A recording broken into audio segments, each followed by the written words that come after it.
하나님의 말씀은 요한복음 1장 17절 18절 말씀입니다.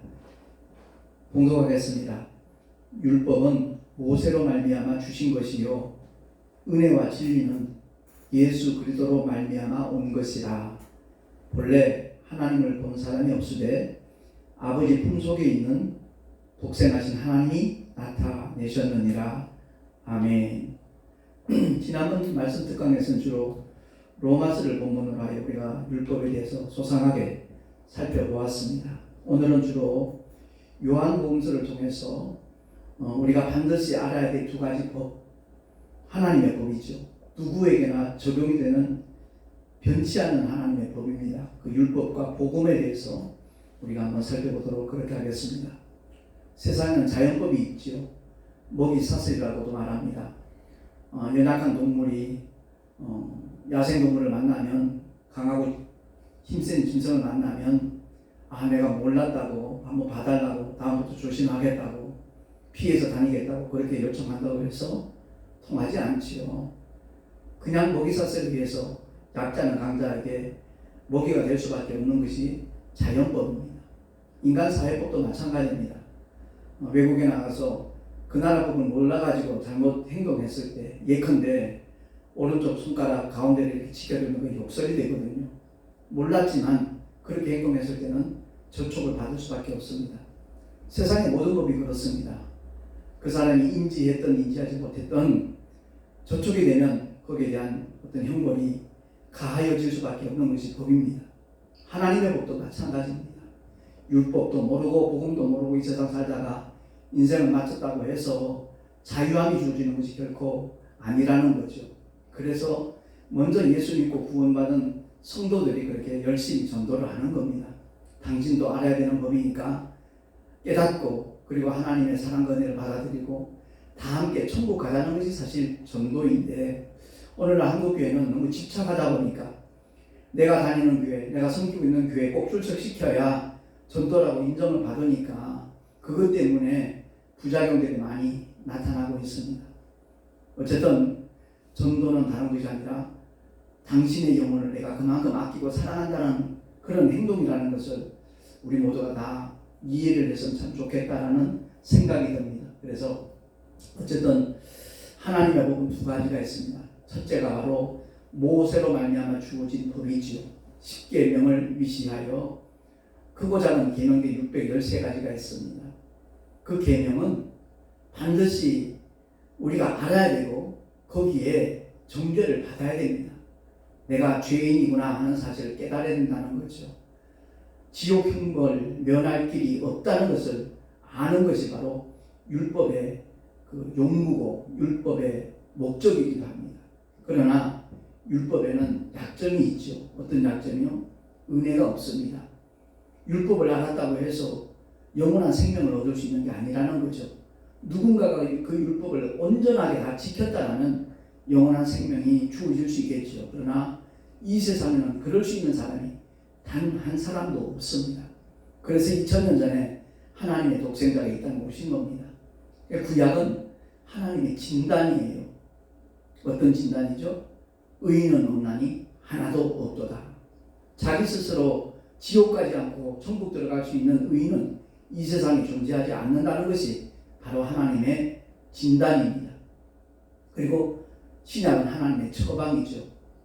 누구나 다 죄인임을 깨닫고 예수 이름을 믿고 영접하면 하나님의 자녀가 되는 문세를 주는 것이 하나님의 사랑이고 하나님의 의지고 하나님의 뜻입니다.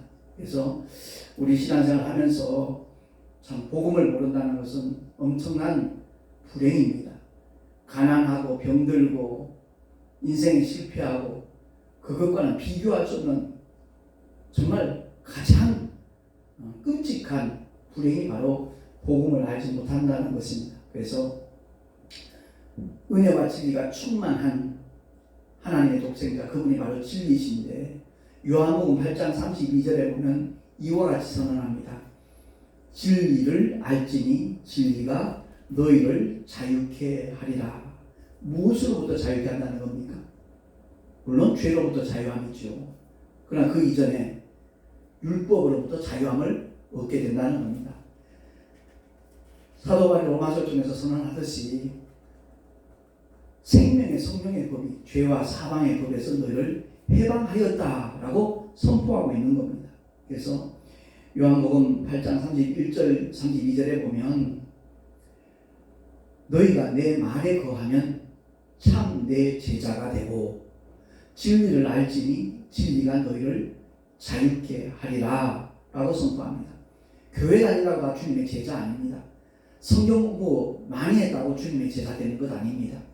그야말로 주님이 일러주신 대로 주님의 말에 거하면, 이 거한다는 말은 살 것자입니다.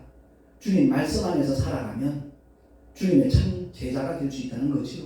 그리고 진리신 예수께서 우리 모두를 다 자유케 해주신다는 것이 하나님의 약속이고 하나님의 선언입니다.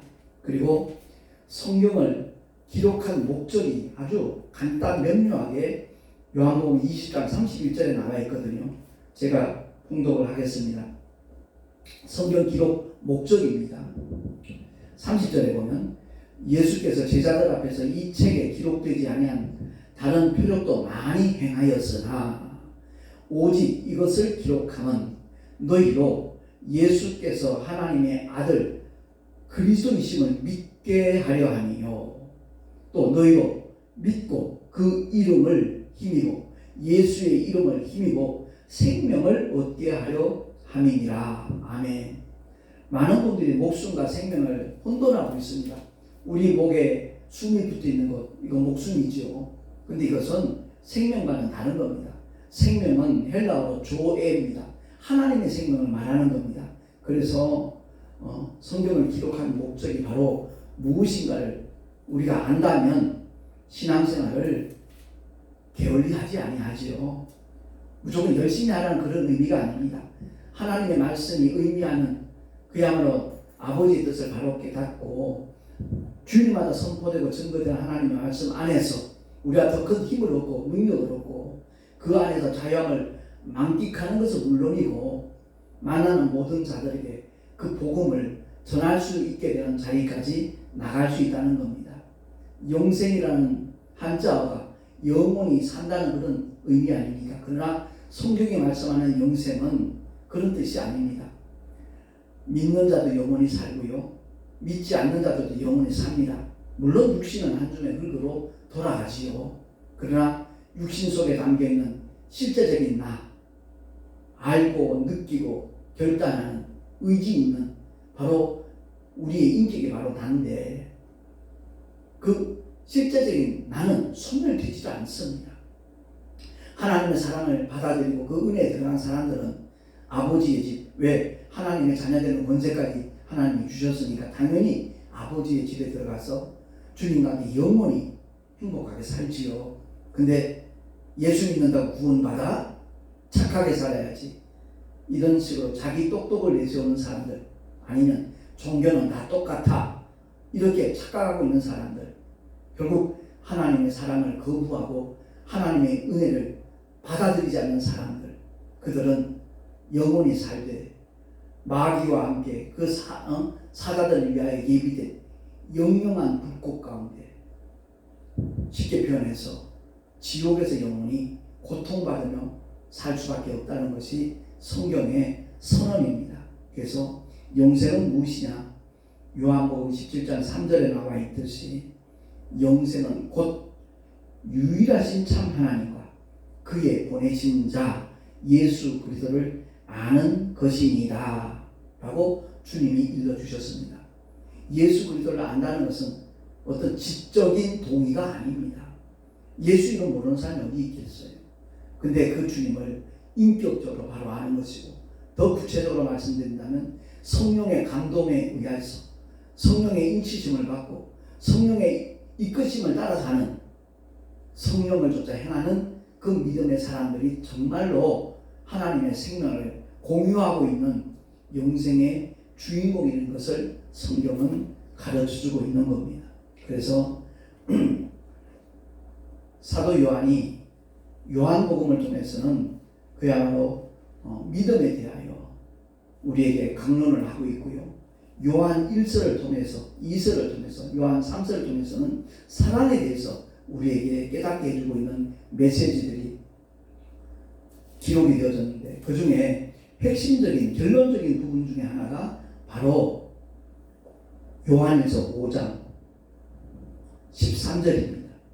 12절 이하에 제가 읽는다면 이렇습니다.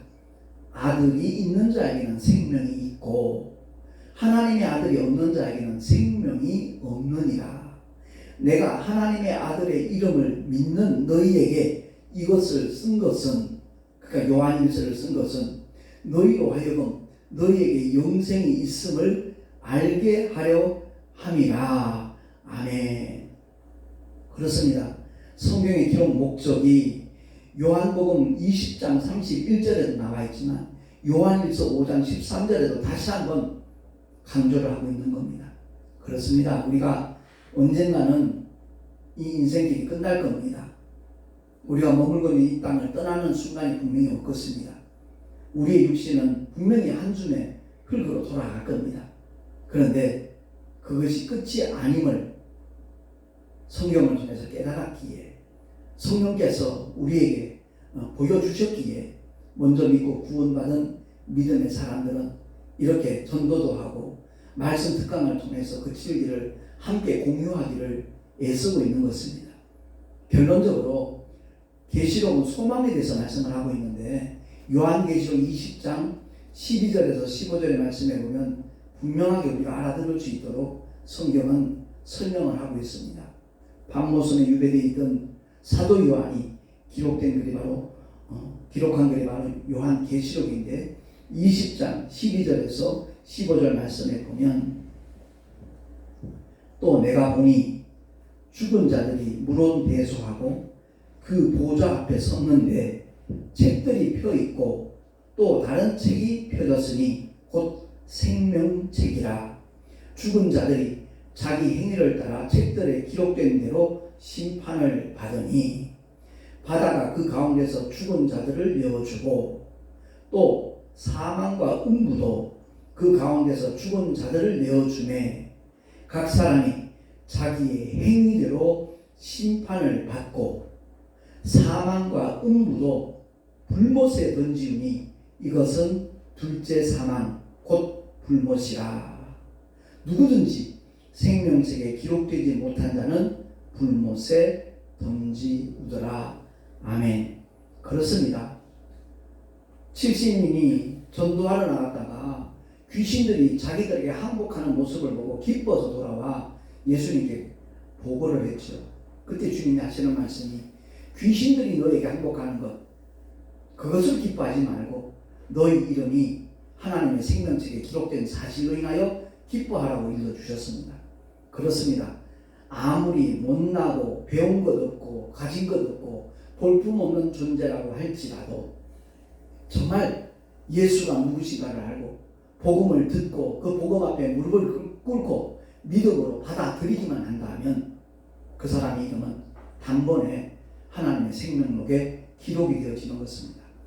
여러분들이 자녀를 낳았을 때 그 자녀가 엄마 아빠 말할 때까지는 호적에 올리지 않겠다 라고 말하는 부모는 한 사람도 없을 겁니다. 마찬가지입니다. 우리가 복음을 위해서 주 예수의 이름을 위해서 하나님의 영광을 위해서 어떤 일을 행하지 못했다 할지라도 예수 믿는 순간 우리의 이름은 하나님의 생명록에 기록이 되어지는 것입니다. 신학을 공부하고 목회를 하고 아무리 열심히 활동을 했다 할지라도 만약 그가 예수를 바로 알지 못하고 그저 그냥 과정에 의해서 학업을 공부했으니까 그런 과정을 거쳤으니까 목사 안수를 받고 목사 활동을 했다라면 그 사람은 천국과 무관한 사람이 될 수도 있는 겁니다. 그러나 어제까지 강도짓하고 사람을 죽이는 그런 범죄자라 할지라도 십자가에서 예수님을 바라보고 당신의 나라에 이를 때 나를 기억해달라고 나를 긍휼히 여기달라고 요청했던 그 한 강도는 한날 한시에 낙원에 들어가는 놀라운 복을 받았거든요. 그렇습니다. 우리의 이름이 별것 아니지만 하나님의 생명책에 기록됐다는 사실, 이것은 그야말로 놀랍고도 놀라운 사실이거든요. 은혜거든요. 하나님의 축복이거든요.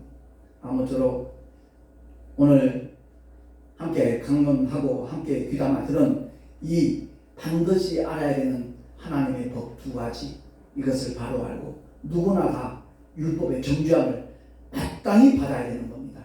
아, 지옥 형벌 면할 길이 없는 나라는 존재구나. 나는 완전히 뼛속 깊이 죄인이구나 하는 것을 느끼고 깨닫고 하나님의 놀라운 사랑과 은혜를 받아들이기만 하면, 진리 안으로 들어오기만 하면 성령 안에서 그야말로 하나님의 자녀되는 권세도 없고 새로운 피조물로서의 삶을 영위할 수 있다는 것, 우리 모두가 기억을 하고 이 복음을 위해서, 주 예수의 이름을 위해서, 나를 통해 단 한 영혼이라도 더 구원을 받도록 하기 위해서 우리 남은 생에 주 앞에 헌신하고 충성할 수 있는 하나님의 사람들이 될 수 있기를 우리 주 예수 그리스도의 이름으로 간절히 축원을 드립니다.